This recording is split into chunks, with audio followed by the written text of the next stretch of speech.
anyone out there. 1 minute to go. Still a battle rages between the Ferraris and the McLaren. Will Lewis Hamilton go to the top? He will, by 0.08 of a second. Norris still part of the lap. Here's Charles Leclerc to the line. The Ferrari cuts the beam and goes to third. He's 2 tenths back on what his new teammate could do. Norris is faster. Now, Piastri and Norris are the only drivers who can get in the mix when it comes to Hamilton. Piastri misses out, and Lando Norris is in the background. Lando Norris is pitting. Max Verstappen still there. He's found a lap time. Oh, Max is still there. Top sprint pole. It's only to start at the front for a 19-lap race, but it's so competitive. And once again, Formula One is not following the script. How about a world champion? Does he take it away from Lewis Hamilton? Oh, he misses out by less than 200ths of a second. And the two titans are at the front of the field. There's a 7-time world Hamilton. He's the driver to lead in the opening sprint of the year. 8th place is a great lap. Where are we? That's Santiago. Really? Oh, yeah. San Diego? Who gives a shit?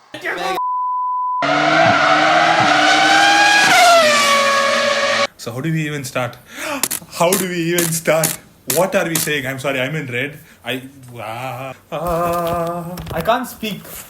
I'm singing. I don't know what to say. I'm singing. We're joyous. It's a second race. And Lewis Hamilton. I'm very sorry. Finally. So many of them said, it's going to be another year where he's not going to do anything. I mean, I was dissing Ferrari last race. I was like, you insulted the greatest ever. They were dissing themselves. Exactly. But it's here. Ferrari, Lewis Hamilton, together make a wonderful baby in China. Wow. Can he get his 8th champion? Okay, no, it's too. I don't want to jinx anything. It's sprint. Yeah. It's sprint. I'm sorry, I shouldn't have said anything. We are obviously biased. Like, obviously biased. But, oh God, the moment we waited for the race 1. Yeah. It's a little delayed. Okay, it's only sprint.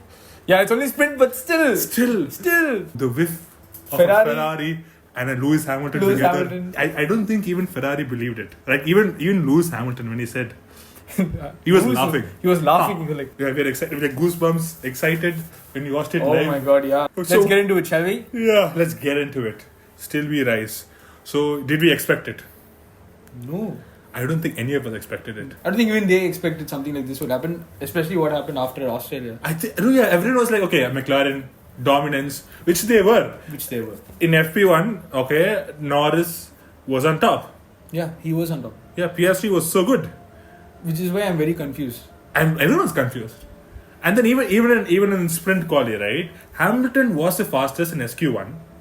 But again, it was in medium tires, they were not going pushing. And then Piastri and Norris was still back. Okay, and then SQ2, Norris was on top.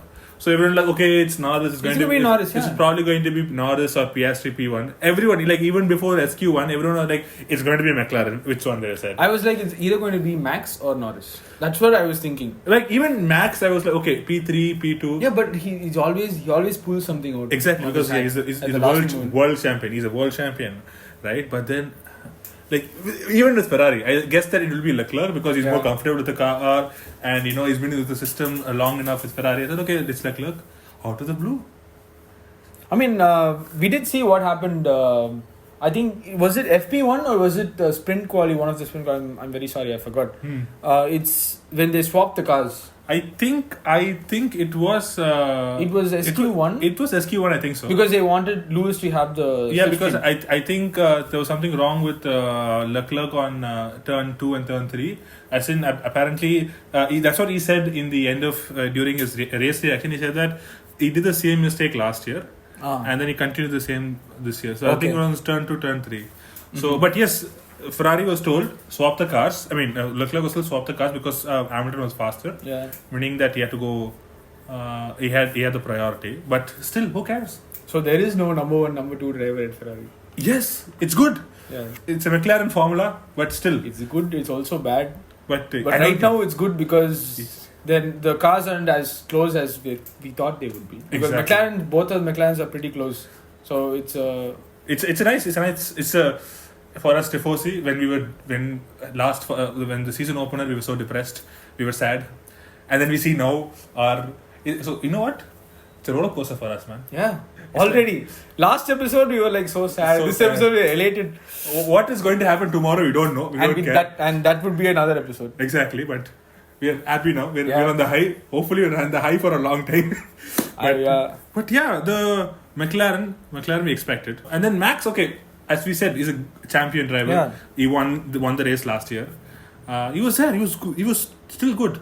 But the difference, what I don't know if you saw, was that McLarens were on a different strategy. This is what I heard. You may know it better, of course, with the technical aspect of it. But what I've heard and the commentary was that Ferrari, even Max, they were on a one Stop.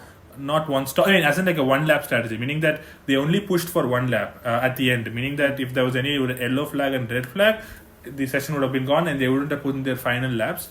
So they were running on. They got their soft tires. They came really at the end, just I think minute before the quali ends.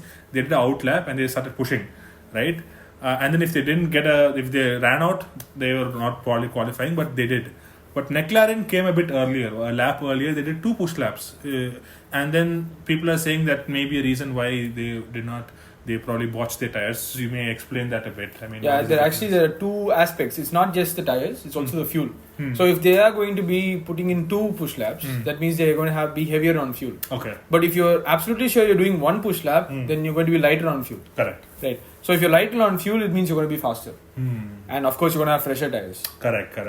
But the risk is that, like he said, if you are going to botch your lap, you're done. Correct. So it was a riskier move by what Ferrari and Max did. Max and was Red Bull. Max, because Max not even he didn't. But Max doesn't make mistakes Generally, but then I mean his teammate is at P20. Let's not talk about it now. We'll come back to that later. But yeah, going into the weekend, there was also obviously huge controversy about the technical directive, meaning that there was this mini DRS, and then McLaren was the one probably affected, but they said we're not changing anything. Ferrari apparently was also affected. They said they didn't change anything. Same thing with Red Bull. Same thing with Mercedes. Only 2 teams apparently that had to change, even though they were not completely illegal. But they said they had to change was Haas and Alpine, which at this point.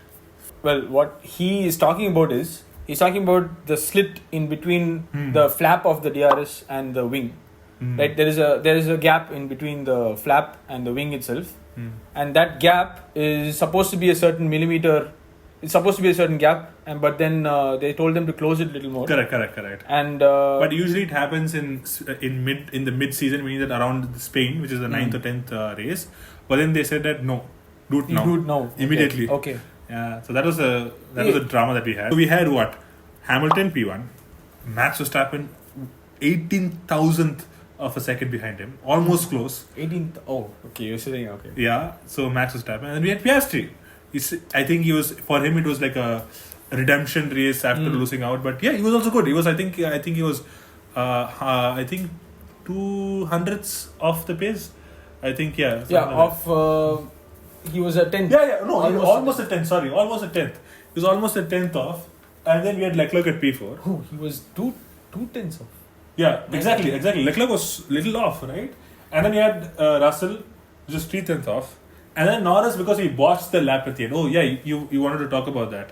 Like you said, because of what they did, the 2 push lap thing, I think McLaren had already, or Lando specifically, he had pushed his first lap. Correct. Right. But somehow I think he made a mistake here and there. But there would have been not unnoticeable mistakes, something that you wouldn't notice on camera. Just that little bit, you accelerate a little bit later, or you brake earlier and then you turn a little late. Stuff like this, but you can't really catch it. But right? I think we'll put it up at the end. What happened in the second push lap? I mean, towards the end of the sprint quali, the last turn is it's a U-turn. So he took in too much speed into that corner, right? So he broke late, which locked up his tires, and he just couldn't turn the car. Correct. He had understeer, he went straight, and then he botched the lap. And he went off the track, so it's just. But he was up. He was like. I think he was purple in the second sector. I think he was purple in the second sector. I think we were expecting. Which means the car is really fast in those fast corners. Exactly, and I think it's a good pivot. This is just the sprint quali. What is the sprint? Why do we need it? When did it come? We don't care, but it's an extra race for us. But yes, sprint season. Do you want to explain it? Yeah, okay. You all know the normal format. So the normal format is you have Friday, you have FP1, FP2, Saturday you have FP3 and quali, and Sunday you have the race, right? The sprint is something that it's a 100-kilometer race, and it's almost one third of the whole race. Correct. Okay. Right? So it's like around 15 laps or maybe even 12 laps. It depends on the length of the track and how many laps the actual race is. This happens on a Saturday. Okay. Right? So Friday you have FP1 and then you have the sprint quali. Correct. So the sprint quali is the qualification for the sprint race. Correct. It has nothing to do with what the race is on Sunday. Race. Yeah. Yeah. You have a separate quali session for the Sunday's race. Which is after the sprint. Yeah. But a few years back, that was not the case. Yeah. It was like in 2021, I think. What they did is, whichever position you finish on the sprint race, correct, that is the position you start on the final race. Yeah, but which was very bad. The drivers didn't like it. Yeah. Even the audience didn't like it. So they were like, let's not do that. And they changed the format to what I just told you. But anyway, the thing is that free practice is reduced from 3 to 1. You have 2 qualis, right? So which means lesser data for the teams. Correct. And that's why we are saying we're not seeing the full pace of the McLarens. So the McLarens can be much faster than Ferrari. I think we're going to have a hot lap soon by Arjun is going to explain, because he expected, if I'm not wrong, so Hamilton was 130.8. But you were expecting? I was expecting a mid 128 at least. Yeah. So you're saying maybe like a low 129 and a mid 128, maybe even a high 128. But it doesn't seem like the cars have that pace. Or maybe it's the track temperature. Yeah, exactly. And maybe we'll see it tomorrow in the main quali. Yeah, we might. So with that in mind, we will go to your hot lap. Yes, let's jump in. Off to Arjun's hot lap. We're going to put it up there. So, Arjun. Okay, so this time I have the wheel cam also. Lovely. So this is the penultimate corner, right? Of course, this is one of the DRS zones, right? So this is a huge overtaking opportunity here. Coming up to turn 1. Okay. This is a very special corner. Only drivers that are very experienced can take this corner. Yeah. I'll talk about it after the hot lap is over. Turn number 3. Right? Turn number 2, I'm very sorry. Yeah, this is turn number 3. So here, if you are able to get the better exit off that last corner, this is another overtaking opportunity. This is a famous one that Danny Rick overtook. Oh yeah, the late braking. Yeah. Exactly. Coming up to sector 2, you have a fast left-hander, right-hander, and then a slow left-hander again. Stick to the inside as much as possible. Again here, very minimal braking. You have to use the full width of the track, otherwise you're going to lose a lot of time. Okay. Again, coming up to a very sharp left-hander here. Just before the 50 meter braking marker, you're supposed to brake. This again you have to be very patient on the throttle, otherwise you're going to spin out. This is one of the longest turns, if I'm not wrong, right? Yeah, this and the first hairpin. And one of the another DRS zone, and this is where you will see most of the drivers overtake. Okay. Right. So we can expect a very famous spin by Max and Seb here. Oh, okay. Yeah, this is also I think Norris also spun out, right? Yeah, that's where Norris broke late and spun out. Okay. So I had a little trouble there. If you could catch it. Yeah. So yeah, that is 131. Which is, I think it's okay. It's not too bad. Yeah, I mean, if I'm not wrong, you are in the top 15% of esports, right? Yeah. No, not esports, on the leaderboard. Oh, really? World leaderboard. Global leaderboard? Yeah, global leaderboard. Oh, that's good.